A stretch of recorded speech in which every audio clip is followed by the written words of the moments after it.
Ensuite, dernier document que je voulais vous montrer, très intéressant, très intéressant. C'est un article du Figaro. Alors là, accrochez-vous, ceinture, genouillère, coudière. Alors là, le Figaro a viré complotiste. Je vous le dis tout de suite, le Figaro a viré complotiste. Faut-il avoir encore peur du Covid? La France connaît une 7e vague de contamination, mais l'exécutif a renoncé à restreindre à nouveau les libertés. L'arrivée du variant Omicron, moins létal, n'est pas la seule explication. Par Charles Jégu et Judith Weintraub. Judith Weintraub, elle est quand même habituée des plateaux télé, c'est pas une complotiste. Hein. L'autre, je le connais pas, mais c'est énorme. J'aurais pas pu faire mieux comme document, comme papier, assez long. Donc, où on a Martin Blachier, hein, qui dit, dès que le conseil scientifique dira qu'on est... Enfin, alors bon, déjà, il explique qu'il est contre le pass. L'épidémiologiste Martin Blachier, anti-pass vaccinal. Voilà, il est là au milieu. L'épidémiologiste Martin Blachier, anti-pass vaccinal.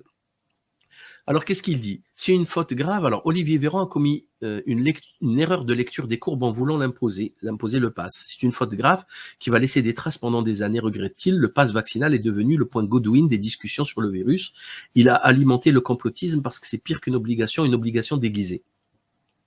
Donc, il reste toujours dans c'est dommage parce que c'est bête, mais ça alimente le complotisme, vous voyez? C'est-à-dire que eux, ils complotent, et c'est de notre faute si on se rend compte de leur complot.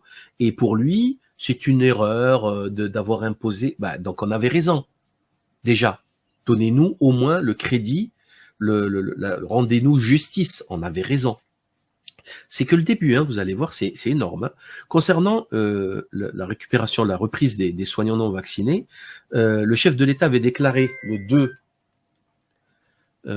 juin à Marseille, dès que le conseil scientifique dira qu'on est en phase endémique, on pourra réintégrer les soignants non vaccinés.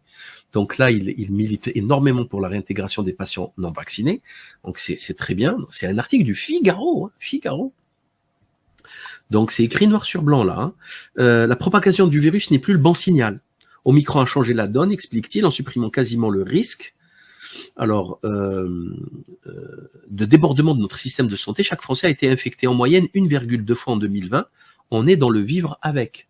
Donc tout va bien, on change de paradigme. Le confinement ne sert à rien et le pass sanitaire porte atteinte à la liberté. Hein, c'est extraordinaire, c'est des complotistes, le Figaro. Comme Martin Blachier, elle considère, alors là c'est le docteur Alice Desbioles, que les tests remboursés par la Sécurité sociale donnent un mauvais signal. Ça falsifie les chiffres, les données. Le Covid, en réalité, alors on explique que les patients qu'on hospitalise ont en réalité une autre pathologie, ou ceux qui décèdent, ils ont une autre pathologie, mais comme ils sont positifs, on les met positifs, mais ça n'a rien à voir. Ça aussi, on le disait. Il parle du docteur Michael Perromort, hein, notamment avec le retard de chirurgie parce que le patient, on dit qu'un patient il a le Covid, on peut pas l'opérer. Depuis quand ça? C'est nouveau ça? Vous savez que ça n'existe pas en médecine ça. Un patient qui a la tuberculose ou le sida, on l'opère quand même. C'est quoi ce délire? Vous n'allez pas le laisser crever. Vous n'avez qu'à mettre des masques. Ils sont tous vaccinés. Pourquoi ils ont peur? Donc, il le dit, c'est comme si on refusait d'opérer un patient porteur du virus du sida au motif qu'il y a un risque de transmission. Ça n'a aucun sens médical. De plus en plus de chercheurs et de médecins jugent sévèrement la doctrine du vaccin pour tous. Alors attendez, hein, faites très attention, je le répète, accrochez-vous, vous allez péter un câble. J'arrive, accrochez-vous, restez au sol, on évitera des risques de chute. Écoutez bien ce qui suit. Hein.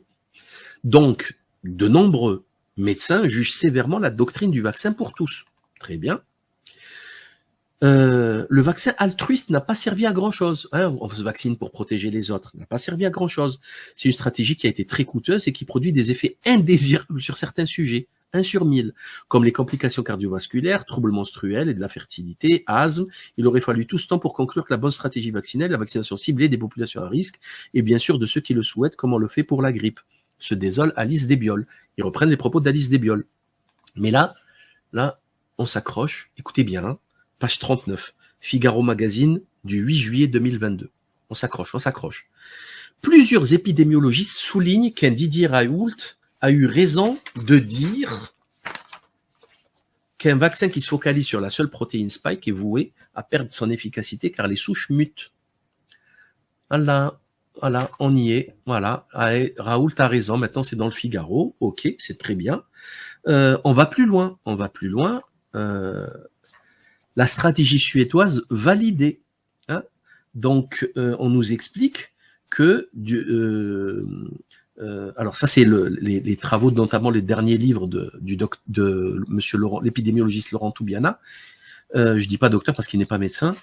Ce chercheur à l'INSERM a décrit son expérience Covid-19, une autre vision de l'épidémie. Comme la plupart de ses collègues, il prévoit que les infections seront en recrudescence en septembre, mais bon, il faut pas être alarmiste, etc. Et là, concernant la Suède, entre l'enfermement chinois et l'inconséquence brésilienne, dans de nombreux pays, la politique l'a emporté sur le bon sens sanitaire au sein de l'Union européenne. La Suède a été montrée du doigt pour son laxisme par ses voisins plus enfermistes. Le port du masque et la distanciation sociale y ont été conseillés sans jamais être imposés.